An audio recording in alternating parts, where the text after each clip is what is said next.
بسم الله الرحمن الرحیم. ما آغاز میکنیم امروز البته یک ترفند جدید خود که How to unlock the Excel Protect Sheet. چگونه میتوانیم که صفحه اکسل ما اگر قفل باشه او را انلاک بکنیم بدون از اینکه ما از رمزش کدام آگاهی داشته باشیم. در این صورت ما به صفحه اکسل ما میریم، فرضاً در قسمت اول ما را قفل میسازیم. پروتکت کرنت شیت کلیک میکنیم. هنگامی که پروتکت کرنت شیت ما شما کلیک کردیم اینجا یک رمز به خود میگذاریم، رمزش درج میکنیم. فرض مثلا ما اینجا رمز هرچی که گذاشتیم. حالا دوستان متوجه باشین، ما را به ثبت میرسانیم و این صفحه را کلوز میکنیم، میایم به صفحه خود داکیومنت ما جایی که ذخیره شده.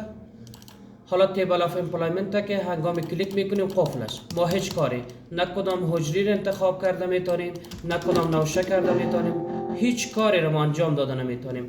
روش آسان، به خاطر اینکه بتوانیم امی رمزم در یادمان نیست و قفلش از زیر دور بسازیم، ما میریم سراغ اصل جای از کجا است. در قسمت داکیومنت تیبل آف امپلایمنت نوشته است. در اینجا بخش ویو را کلیک میکنیم، اتوماتیک ما در اینجا به نام فایل نیم اکستنشنز کلیک میکنیم.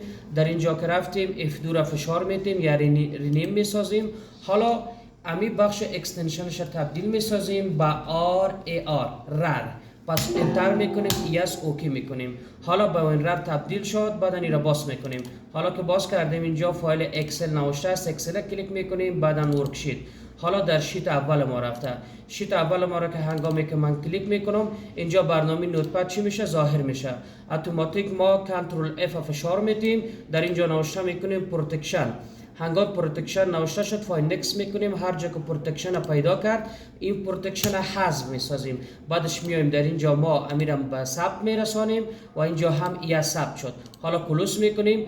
دوباره میایم در اینجا رینیم میسازیم. فایل ما را فقط به فایل پس XLSX دوباره اکستنشنش را درج میکنیم، یس اوکی میکنیم. حالا برنامه را باز میکنیم اکسل که میبینیم صفحه از قفل برید، در صورتی که ما هیچ رمزش بلد نبودیم.